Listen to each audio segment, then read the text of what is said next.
نحمدہ و نصلی علی رسولہ الکریم بسم اللہ الرحمن الرحیم۔ آج میں تعمیر کعبہ پر بات کروں گی۔ حضرت ابراہیم علیہ السلام نے جب قربانی سے فراغت پائی اور حضرت اسماعیل کو بی بی ہاجرہ کے حوالے کر کے خداوند قدوس کا شکر بجا لائے اور پھر حضرت سائرہ کے پاس گئے، تھوڑے دنوں بعد حضرت ابراہیم کے پاس حضرت جبرائیل علیہ السلام تشریف لائے اور ابراہیم سے کہا کہ اللہ تعالیٰ نے آپ کو سلام بھیجا ہے اور ساتھ ہی ہدایت کی ہے کہ اللہ تعالیٰ کے لیے ایک خانہ کعبہ بناؤ تاکہ اللہ کی بنائی ہوئی مخلوق کو زیادہ سے زیادہ فائدہ پہنچے۔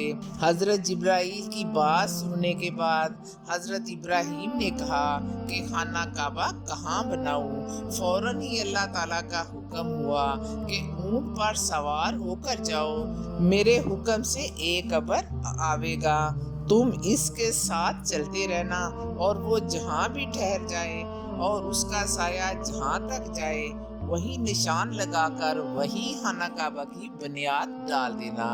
اللہ تعالیٰ کے حکم سے حضرت ابراہیم نے ایسا ہی کیا۔ ایک روایت میں ہے کہ ایک سانپ نے آ کر چاروں طرف حلقہ بنایا، اسی حلقے کے نشان پر خانہ کعبہ کی بنیاد رکھی گئی۔ ایک روایت میں ہے کہ جبرائیل نے جہاں تک بتا دیا وہاں تک بنا لیا۔ دیگر سابقہ امتوں میں رکوع نہیں تھا اور یہ خاص عبادت اسی امت کو عطا فرمائی گئی، اور یہ بھی ابراہیم کو بتایا گیا کہ آئندہ آنے والی نسلیں اس گھر کو آباد کریں گی۔ جب اطمینان کامل ہو گیا تو ابراہیم علیہ السلام نے رب العزت کے حضور دریافت کیا کہ خداوند کریم کے واسطے پتھر کہاں سے لاؤں تاکہ خانہ کعبہ کی تعمیر شروع کی جا سکے اور تیرے حکم کی تعمیل ہو سکے اور تیرے حکم کی فرما برداری کر سکوں؟ اللہ تعالیٰ کی جانب سے حکم ہوا کہ اے ابراہیم، جس پتھروں کی تمہیں ضرورت ہے وہ پتھر تمہیں 5 پہاڑوں سے مل جائیں گے، یعنی کو لبنان اور ہیرا، ابو قبیس اور صفا مروہ۔ ان 5 پہاڑوں سے حضرت جبرائیل پتھر لاتے تھے اور حضرت ابراہیم کعبہ بنائے جاتے تھے، اور اس کے تعمیری کاموں میں بھی حضرت اسماعیل بھی مدد کرتے تھے۔